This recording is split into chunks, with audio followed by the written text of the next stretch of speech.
Hey, welcome back, and if you're new here, welcome to my channel. My name's Christina Kent, and I'm a fine artist based out of San Francisco. And today I'm excited to share that I recently reached over 2 years as a full-time fine artist. A quick background on me: I've been making art for as long as I can remember, and I've been painting. I started painting since around high school and kind of kept up painting as a hobby ever since.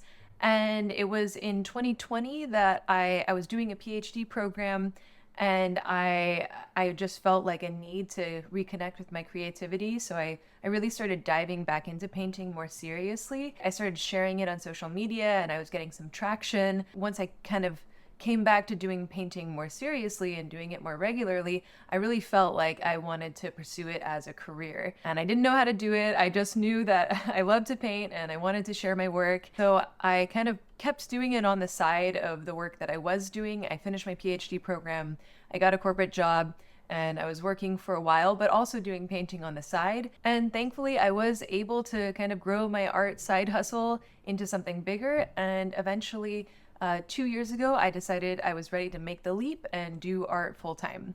So if you want to hear more about that and more about my decision to do that and how I made it happen in detail, I have another video on that. In this video, I want to do like a recap, a reflection on 5 lessons I've learned in 2 years as a full-time fine artist. And in these 2 years, it's been really challenging, but it's also been super rewarding, and I wouldn't have it any other way. I've been able to build a sustainable income from my work where I can cover my expenses, so that feels like a huge win. And also, I've gotten some career milestones, so I have solo shows that I do regularly. I've done artist residencies, and I also feel like I've built a strong community of other artists and colleagues who like and respect my work. So these are all feel like big wins for me, and I'm just really excited to see where my career continues to go. So I thought I'd share some lessons from these 2 years with you. Let's check them out. And as a quick note, if you're looking for a way to supercharge your art practice, maybe you've been painting for a while or you're just getting into it, then check out my course, Starting a Sketchbook Practice. In this course, I show you my favorite sketchbook exercises that I do to help study composition, to learn about light, and to understand how to work with color and color relationships. And it's a great way to build a regular art practice that will support your paintings in the future. So if you've been wanting to build a more regular art practice, then be sure to check it out. Okay, now let's talk about the lessons. So the first lesson is that it's all about the long game. If you want to build a sustainable career, it's not about making that perfect post that's going to go viral or trying to get a lot of quick success. I think that success that comes really quickly can also be taken away really quickly. Instead, I like to think of building a career as planting a forest, where you want to plant a bunch of trees that have really deep roots and that are going to last a long time. But that means that you might plant a seed and you might come back weeks or even months later and see only a tiny sprout or a sapling. It's going to take a really long time for that tree to grow into something strong and sustainable. For example, when it came to getting a solo show in San Francisco, I'd already been painting for 15 years prior to reaching out to any galleries. And then I reached out to this gallery, I think it was back in 2021, that I reached out to them, and I was able to get into they had an open call where any artist could submit. So I submitted work to that, and they took a couple pieces. And those pieces sold, and then a few months later, they invited me to a more exclusive show. So I sent pieces to that, and they took a few more pieces. Then the following year, they invited me to an even smaller group show. It was just 6 of us artists. And so I sent some pieces to that, and once again, those pieces did well. And it wasn't until after that show that they eventually invited me for my first solo show there. So it took a few years from getting to know the gallery, from submitting my work to the first show, to finally getting a solo show with that gallery. In 2025, I also got representation from a gallery in Southern California, and that one happened relatively fast, but it still took a while. So I had a friend who had seen my work recommended me to this gallery, and they really liked my work, and we started talking about representation. But even so, it took about a year from those first conversations to finally getting together and signing a contract. So even when things go relatively fast, it still takes time. And when it comes to other important milestones in our careers, like doing prestigious residencies, getting awards, or getting work accepted into a museum, the timeline can be even longer. I know a really prestigious residency here in San Francisco, and the artists who get that residency, I've spoken to a few of them, and a lot of them say, yeah, I've been applying to this for over 5 years now. So I think it's important to keep that in mind that, things might not work out the first time around. We need to keep applying. We need to keep putting ourselves out there. We need to keep investing in our work, in our careers, so that eventually, once we're ready for those opportunities, we'll be able to get them. The second major lesson is that discipline and consistency are crucial. So when I think about my art practice, like I think a lot of people think about artists as being these very kind of free flowing, like very almost like, yeah, not very disciplined, just like following their inspiration wherever it goes. And I think that like that can work for you if you're doing it as a hobby, if you're not trying to base your income on it. But if you want to grow a career in art, and also I think if you want to really see your artwork itself progress, then it's super helpful to be disciplined and consistent in your practice. I love it when I feel inspired, and when I do, I really try to ride those waves of inspiration. But I still show up to the studio every day and devote time to my work, even if I'm not feeling inspired. And I kind of think about it as like the mindset of an athlete. Athletes will train every day just to keep their muscles strong and to keep their skills sharp, and even to have kind of, they talk about that muscle memory that helps them be effective in their sport. And I think it's similar when it comes to, at least for me, for painting. There is a lot of muscle memory involved. There is a rustiness that I can feel if I skip a few days. And so even if I'm not feeling inspired, I still want to make sure that I'm showing up to the studio, and maybe it's just doing some simple exercises or practices like the ones I talk about in my sketchbook class, or it's doing like a small still life painting or some little warm-ups, or some other sort of practices that maybe they're not turning into larger paintings, but they are helping me learn and keeping my skills sharp. And this dedication also applies to the business side. So even though I'm a full-time artist, it's not like I'm in the studio every day just painting all day. I spend probably at least 50% of my time working actively on the business, doing stuff that is not actually painting. So either making content or responding to galleries. Like I respond to a lot of emails with galleries and collectors, coordinating things, setting up meetings to discuss commissions, working on grant applications, working on residency applications, planning out my shows. I do a lot of project planning, so trying to figure out when I'm going to have different exhibitions or when I need to get different projects done, different paintings ready based on all these deadlines. There's a lot of business management that comes into this as well. There's a lot of other things that I need to do to keep my business running, and that definitely takes a lot of discipline and a lot of focus. It's not to say that being an artist isn't great and super fun, but there is that serious side, the office side, and that serious mindset that I bring both to the business side of things and also to my artwork and art practice, because I feel a lot of devotion and I really want it to succeed and I want to grow as an artist. And I feel like to do that, I need to bring that seriousness to my work as well. The third lesson is to learn to embrace volatility. So initially when I started working as a full-time artist and when I started selling my work, actually, even before I went full-time, I noticed that my income from art was really volatile. So in some months I would sell a lot of paintings, in some months I might not sell anything. And at first this was like really terrifying, especially if you've worked a normal job with a normal paycheck. You might have this expectation, or you might get used to that regular income coming in, say every 2 weeks. You'll get used to that paycheck. And so to go from that to then suddenly relying on this very unstable self-employment income can be really stressful. And initially I thought to myself that, okay, as I become more successful as an artist, then the income volatility will smooth out a bit. It's not going to be so jumpy. And I've actually found the opposite to be true. So as my overall income has increased, the volatility has also increased, because now I'll have like a solo show 1 month where I might make most of my income for the year in that 1 month. or I get an extremely large commission that's in another month or a few months. And so that will cause the income in those months to be significantly higher.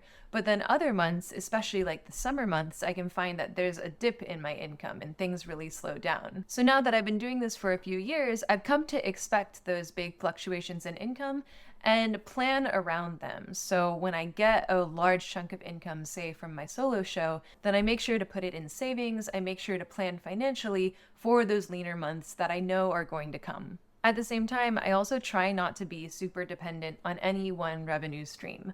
So this means diversifying the types of income that I'm making. So I sell original paintings, but I also do commissions, and I also do teaching on the side, and then also get some income from YouTube and Patreon. Now that being said, content creation, YouTube does not pay us very much. So if you do like my videos, be sure to head over to my Patreon because that's the best way to support the channel. And yeah, having these other income streams that are not connected to the direct painting sales is really helpful, especially in those lean months where I'm not selling many paintings. And in that same sense, I try not to depend on one sole sales channel. So I know artists who were selling all of their work through Instagram, and then Instagram changed the algorithm and they completely lost their business. I know other artists who were selling all of their work through one specific gallery, and then that gallery closed and the artist completely lost their business. So for me, in managing my business and my career, I try to have also multiple sales channels where I'm selling through Instagram, through my website, but also through multiple galleries in different cities. And that the income is still volatile, but it's helpful that it's coming from different sources so that if any one of those sources ends up going away, I still have my career and I still have my business. The next lesson is that human connection is essential. There's been a lot of talk in recent years about AI and how AI is disrupting many industries, so lots of jobs potentially being impacted by new AI tools. And I think that the arts have been strongly impacted by AI, and a lot of artists have been really worried about what are the implications. There's concerns over copyright issues of AI stealing people's work and using it improperly. But then there's also been concerns about, well, what does it mean to make art and what is art going to look like when people can simply type in a prompt and create any image that they're making? I'm a painter. My job is to kind of make these images. And so, and you might think, well, you know, AI is only digital, it's not doing traditional media, but there are some AI paintings that have been printed out in oil paint. So it is happening too. But I think that one thing that I realized is that people still really value that human connection. When people are buying a painting, oftentimes they're not just buying that image, but they're buying the story behind it. And that involves the person who made it, the artist who made it. When I look at art, I love seeing the individual brushstrokes or the mark making, and I like to imagine the artist moving their body as they're making the piece. I also get a sense of the time that went into the piece, the layers of paint that accumulate over time. And that's something that you can't get from AI art. And ultimately, when I'm looking at art and when a lot of people I talk to look at art, they are connecting to the human behind the piece. So I kind of think about when I'm making a painting, it's like there's something in the world that inspires me, that stirs me, and that's what causes me to make the painting. And when someone connects with the piece, it's like they are seeing that same thing that I saw. And in that moment, we are making a connection. So it's not as much about creating a pretty picture that is just pleasing to look at, but it's really about that human connection that, you know, I'm a human alive today, and this is what is important to me. This is what I'm devoting years of my life to working on. And someone else sees that and recognizes that. And I think that's why we're able to connect so strongly over these works of art. And I'm saying this as an artist based in San Francisco, so I'm kind of knee deep in all of the AI stuff going on. I can't walk to my studio without seeing like 20 self-driving cars and lots of AI ads on pretty much every billboard. But I can tell you, even here in San Francisco, there's a strong hunger for art that's made by humans and for that human connection. Most of my big collectors are in the tech industry, and I get a lot of students in tech as well. I think as people spend more and more time in the digital world and on their computers, there is that hunger for working with traditional media and for interacting with things that are made by humans, whether it's a painting, whether it's ceramics, whether it's listening to music. I would even say that the expansion of AI might make these things even more valuable. And another note on that is when I make big sales of large paintings, oftentimes it's not just that people show up to my shows and they see the painting and immediately they buy it. That does happen sometimes, but usually what's the case is that these people have been following my work for years. They've been seeing my development as an artist. They've been seeing the works in progress, the behind the scenes pictures. They know my story as an artist and they connect with that. And it's not until after even it might be many years of them following my work that they ultimately see a piece that they decide that they want to purchase and take home. At that point, the painting is worth so much more than just the image that's on the canvas, but it's also the story behind it that they connect with. The fifth lesson is to build your art community. Find friends and colleagues in the art world that you can trust. When I first decided to pursue art as a career, I was coming from an economics background, so I actually didn't know any full-time artists, and I hardly even knew people who were doing art as a hobby. So for a while, I was doing my art practice and I was getting a lot of joy out of it, but I also felt really lonely. I felt like I didn't have people around me who really understood the creative struggle, and especially people who didn't understand the career or the business side of things. But gradually over time, I've been able to meet other artists. I've been able to make artist friends and get respected colleagues who I feel like have really helped me in my career. And on top of that, I didn't even understand the art world. I didn't know anything about openings. I didn't know about residencies or awards or all these other things that I felt like people who did an MFA would already know. Like if you did an MFA, you would already have lots of friends in the art world and you would understand how the world worked and you would know all these kind of unwritten rules that were going on in the art world. And so for me, I felt really shy when I was trying to sort of break into that here in San Francisco. And like building your art career, building these relationships and friendships also takes time, but it can be done. For me, it actually started out with Instagram. I saw other artists that I liked that were in my area and that seemed to be kind of in a similar career position as I was, and I just reached out to them to see if they wanted to meet up to go painting or to go to an opening,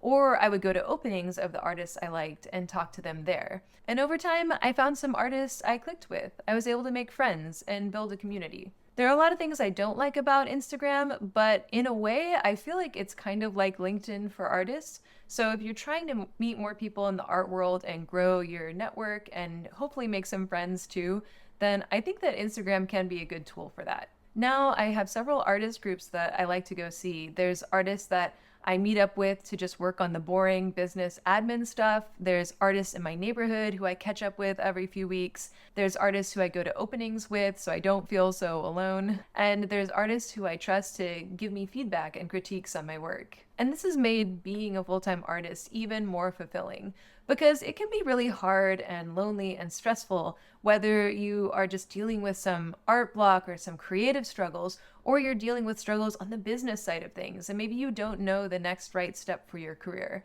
It can be so helpful to have some friends who are going through the same things and who are kind of in the trenches with you. Like I said, it takes time to build these friendships, but they are so worth it. So those are the lessons that I've been thinking about in my 2 years as a full-time artist. Like I said, it can be really difficult and stressful, and I've learned a lot of these lessons the hard way, but at the same time, this job is so rewarding. It's such an exciting and fun and meaningful career path, and I wouldn't trade it for anything else. I hope you found this video helpful. Let me know if you did in the comments below.